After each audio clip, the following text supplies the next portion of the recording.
Uy, ang dilim. Hindi ako nakita. Alright, so yun. Good morning sa inyo lahat mga tropa. At welcome back again sa ating panibagong vlog. So tanggalin ko muna ang sombrero ko para makita nyo yung mukha ko. Pang? Lalaki to, yung mukha ko. Yung pangit ng kulong. Lalaki mo yan? Lalaki, may Oh. mukha kulong. Ayun, si tatay. So mag-harvest pala tayo ngayong araw mga tropa na. At may mga haharvestin din tayo na mga nokis. So unang hinarvest pala natin yung mga naka-range. At nilagay ko na sila dito sa may ito sa may brooder pen. Brooder pen pala ito sa may kulungan. Nilagay ko na sila dito. So ito yung mga running for 4 months natin. At hinarvest ko na sila kasi dyan na mag-umpisa yung babitamins tayo. Magbabitamins saka purga. Yan, kasi performance na itong mga to sa darating na June 14 itong mga to. Bali pinanganak sila ng June, March burn itong mga tro. So itong mga tropa pinanganak nung Marso. So late burn itong mga to, late burn. So yan, yan yung mga unang hinarvest natin. Tapos yung mga 2 months natin, mga 2 months, mga 1 month and 2 weeks, ito pinakawalan ko na sila mga tropa. Ayan mga 1 month and 2 weeks pinakawalan ko na. Ayan. Tapos andito na rin yung mga 1 month natin mga tropa. Isang buwan saka mag-iisang linggo. So itong mga to papakawalan na rin natin sa susunod na linggo. So harvest na tayo. So marami na tayong medyo napalaki. Tapos yung mga chikiting pala natin mga tropa, yung mga week old natin, so tamang tama 2 weeks na lang ngayon. So ito 2 weeks na. Ito na sila mga tropa. Mga sisiw natin nun. Malalaki na rin sila Ayan na sila mga tropa. So tanggalin natin tong takip nila para makita natin sila. So update, ito yung update natin sa mga manukan natin, sa mga sisiw natin. Ayan na sila mga tropa. Malalaki na sila.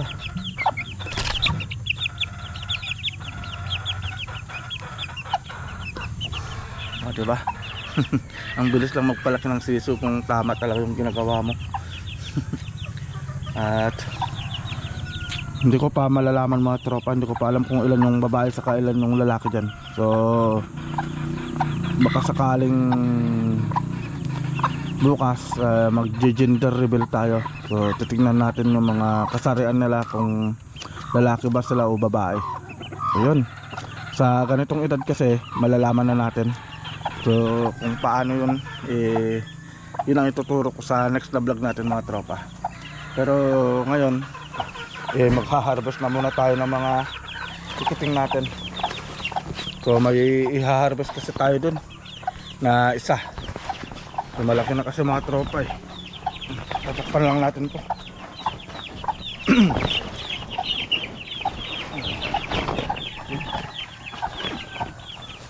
So short videos lang tayo mga tropa ngayon dahil grabe, ang dami naman nilakad ni misis.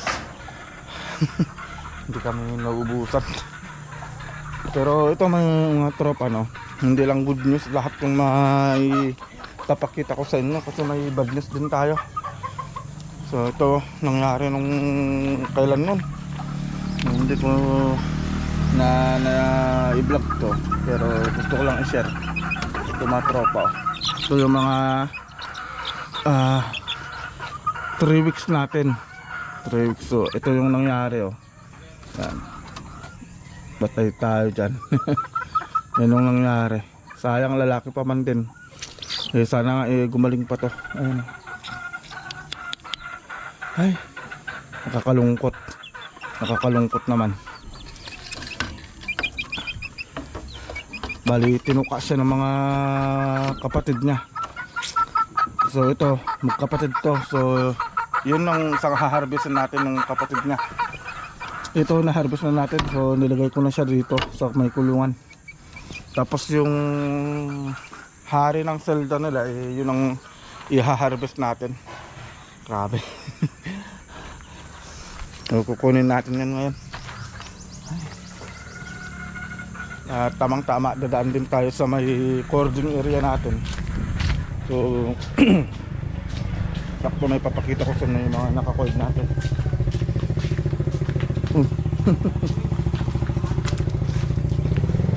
Kabili na rin sila ng tinapay. So uuwi pala sila ngayon. Wala yung mga bisita namin. Ito yung mga nakakoid natin. Ito yung pan natin mga tropa, gold natin. Ano,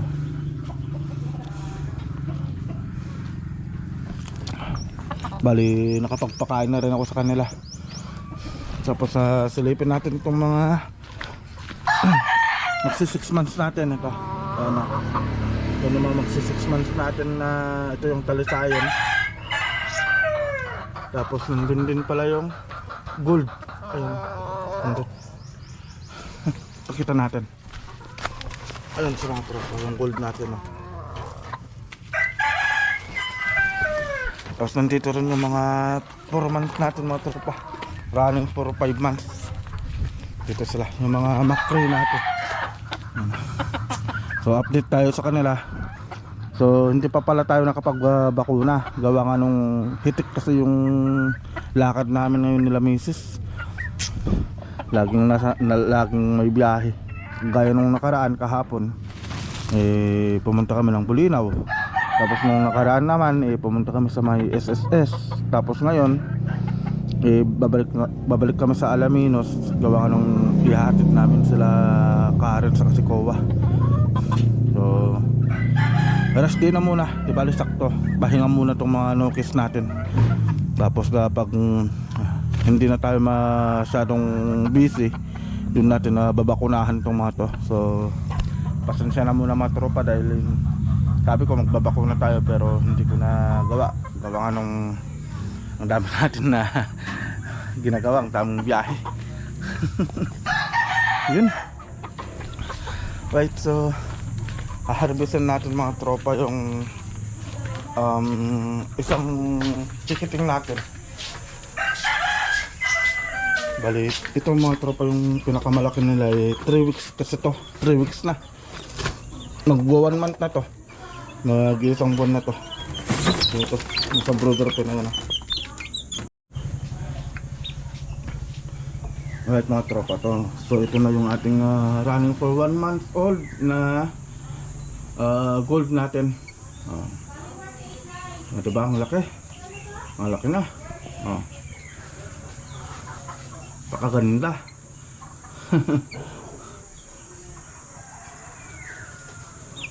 So ito yung hinarvest natin. Yun mga tropa no. Hindi na masama sa isang buwan yung laki nito. Ayan siya mga tropa. Pag nakatayo, ayan siya. Ang ganda. Ang ganda ng tindigan. Ang laki, ang ganda ng ang katawan. Ang ganda ng forma ng katawan na.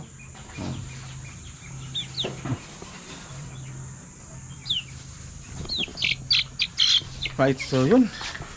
Nakapag-harvest ulit tayo. So ito, kapatid na yung dalawa dun kanina mga tropa.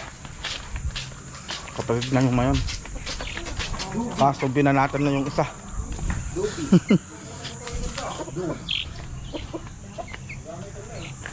Hindi talaga maiwasan yung ganitong pangyayari na nagkakasagupaan sila kahit na mga sisiw pa lang sila.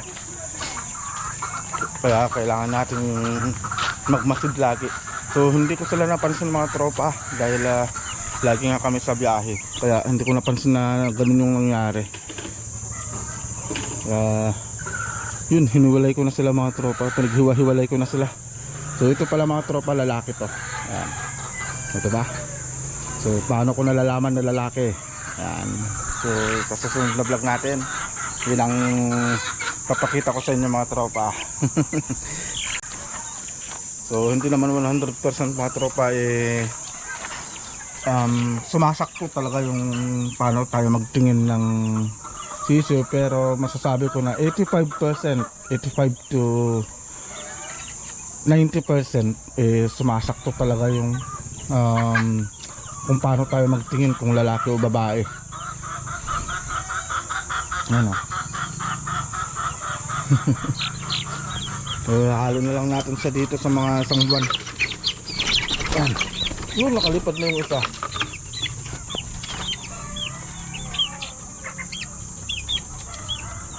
Yung mga tropa. Ano? Pagmasdan natin. Ano mangyayari?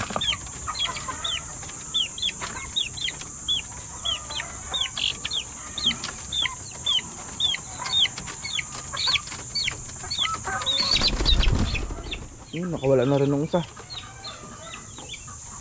Dalawa na yung nakawala. Yun, binabanatan na ng mga ako natin, gold natin, oh. So, yun. Pati itong mga tumatropa, papakawalan na rin natin itong mga to. Itong mga to. Ang mga nandito sa may kulungan. So, ang maiiwan lang, is yung isa. Yun lang yung maiiwan dito. Pero ito, papakawalan na rin natin yan kasi gusto na kasi nilang lumaya eh. Tapang, oh. Tapang ng gray natin.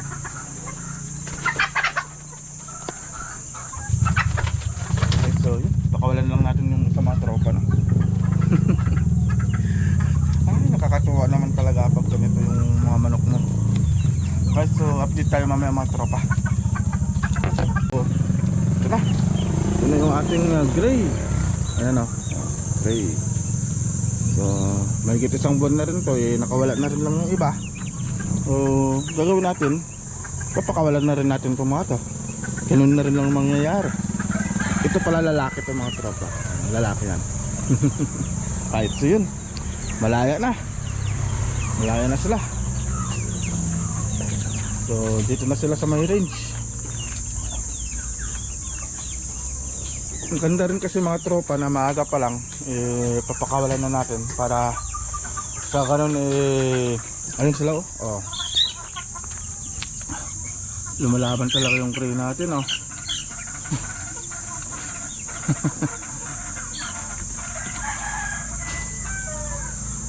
Yun.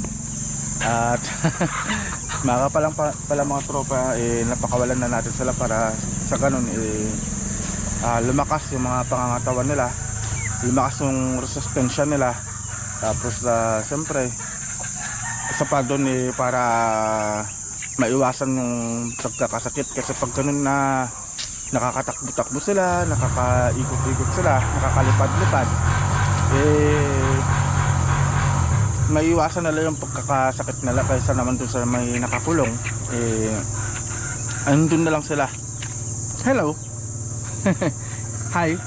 Hi ka naman sa camera. Hi. So sila si Kowa. Ayan. So uuwi na sila mamaya mga tropa. So sila yung iatid natin mamaya. So yun lang yung vlog natin mga tropa. At siguro dito na rin matatapos tong vlog natin dahil short videos lang tayo. Yun, nakapagpakain na rin ako ng mga nopis natin. Ayan. Oo. Nahilig din kasi sa manok to. Right, so yun. So see you po sa next na vlog natin mga tropa. So yun lang yung hinarvest natin. So pinakita ko lang sa inyo yung mga nokis natin na pinakawalan natin saka hinarvest natin. So yung 1 month and 1 week, sa next week pa sana na papakawalan yun, kasi ang naging problema nakawala na yung iba, kaya hinayaan ko na. So ganun, gusto na nilang makawala para sama-sama na rin sila dyan. Yeah. Right, so see you sa next na vlog natin mga tropa.